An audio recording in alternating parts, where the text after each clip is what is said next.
There is a sense of frustration at the demarche diplomacy that has been applied thus far to what these governments are failing to do, in particular the Trudeau government. How do you see what's happening, Casey? Many of the faces on posters are people from your own fraternity. Some of them might be your friends. All of them are your colleagues. No, as a general principle, I agree with the previous speaker that you can't be holding forth violent threats. Simple as that. No freedom of expression allows that under no constitution, including our constitution.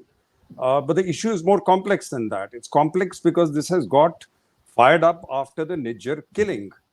And after the Niger killing, I think the government of India and the Canadian government needed to move very quickly to apprehend the killers of Niger.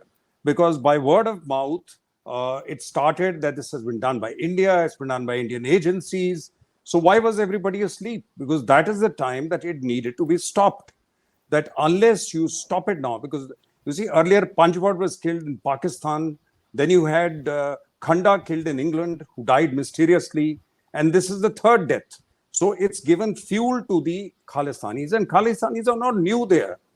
Remember, 80 to 83, I was in New York with the consulate when Gurdial Singh Dhillon, a former speaker and very prominent Jat Sikh leader from the Maja, where the militancy was breeding in India, was sent as High Commissioner to Canada. 2 years he spent there. Because I think even then the government realized that the population of Sikhs in Canada is of a different mix. They are less educated, they are from rural backgrounds, they're more amenable to this kind of propaganda which comes out of India. And at that point, Punjab, militancy in Punjab was just beginning. So you could understand this, that this led to the support abroad. But when there is no militancy in Punjab, the question to be asked is, where are the leaders of Punjab? The prominent Sikh leaders of the Congress who have joined BJP are silent. There's no prominent leader in Congress who can speak up. You have a chief minister of Punjab who's cut hair, his beard is cut, his head, his hair are cut. So anybody who could speak to these guys has to be somebody with a certain standing in the and tradition. But what should we be speaking and saying? Who do we speak to? No, their government is doing the right thing. They have to speak to Trudeau. And Yes. Trudeau, as has just been explained, has domestic reasons, but it has to be explained to him. I tweeted one day, I said, yeah, please, let's get Khalistan, let's get it in Vancouver. That's where you live. Very good. Why didn't you claim a part of Vancouver? There are a large number of Sikhs there. You are a majority in a number of places. So, just mark out your area and say, this is Khalistan. Very good. Raise your flag there. You can't be living in Vancouver and asking for Khalistan in Punjab, and nobody is asking for it. Now, the question arises, when Amritpal came in, why was the centre silent for almost 6 months? And why was the state government not taking action, including AAP? So you allowed this for the first time after militancy in Punjab. You allowed Amritpal to rake it. And you took almost 9 months to take action when it was very clear from the beginning what he was up to. And now you go and lock him up somewhere in the northeast after the damage is done. So is there a game at play here?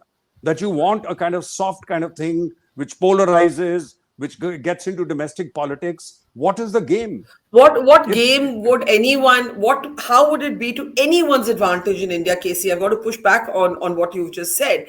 Amritpal, I know I heard all the conspiracy theories, but Niger, and I know Terry will come in on this, there's a working theory in Canada that this is actually intra-Khalistan gang warfare. So are you saying that the government of India should respond to rumor mongering, to whispers that India has got this assassination? Who do we respond to? No, you had to tell the Canadian government quietly that please arrest the people.